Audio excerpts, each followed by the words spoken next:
ഒരു പെൺകുട്ടി ഒറ്റയ്ക്കൊരു വീട്ടിൽ. കൂട്ടിന് മുത്തശ്ശിയുണ്ട്.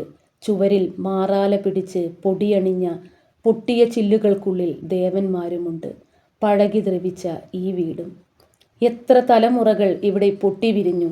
ചിറകുകൾ വിടർത്തി പറന്നുപോയി. ജനനം, പാലുകുടി, ചോറൂണ്, കല്യാണം, മരണം, സ്നേഹം, പക, അസൂയ, വിദ്വേഷം, ചതി, നന്ദികേട്, സ്വാർത്ഥം, എല്ലാറ്റിനും സാക്ഷിയായൊരു തകർന്ന വീട്.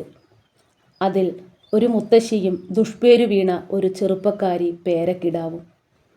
മലയാള സാഹിത്യത്തിലെ കരുത്തുറ്റ എഴുത്തുകാരി പി. വത്സലയുടെ ശ്രദ്ധേയമായ ഒരു കൃതിയെക്കുറിച്ചാണ് ഇന്നത്തെ വീഡിയോ. ഹലോ കൂട്ടുകാരെ, ഏവർക്കും മല്ലു നോവൽ കഫയിലേക്ക് സ്വാഗതം. മനുഷ്യബന്ധങ്ങളുടെയും സാമൂഹിക മാറ്റങ്ങളുടെയും കഥ പറയുന്ന തകർച്ച എന്ന നോവലിനെ കുറിച്ചാണ് ഇന്നത്തെ നമ്മുടെ വീഡിയോ. ഒരു കാലഘട്ടത്തിലെ സാധാരണക്കാരായ മനുഷ്യരുടെ ജീവിത പോരാട്ടങ്ങളാണ് ഈ നോവലിൻ്റെ പ്രമേയം.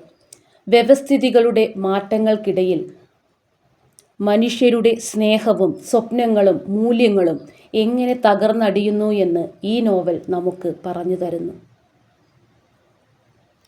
കഥാപാത്രങ്ങളുടെ ആന്തരിക സംഘർഷങ്ങളും പ്രകൃതിയും മനുഷ്യനും തമ്മിലുള്ള ബന്ധവുമെല്ലാം തൻ്റെ തനതു ശൈലിയിൽ നോവലിസ്റ്റ് ഇവിടെ അവതരിപ്പിക്കുന്നു. ലളിതമെങ്കിലും ആഴമേറിയൊരു വായനാനുഭവമാണ് ഈ പുസ്തകം നമുക്ക് നൽകുന്നത്.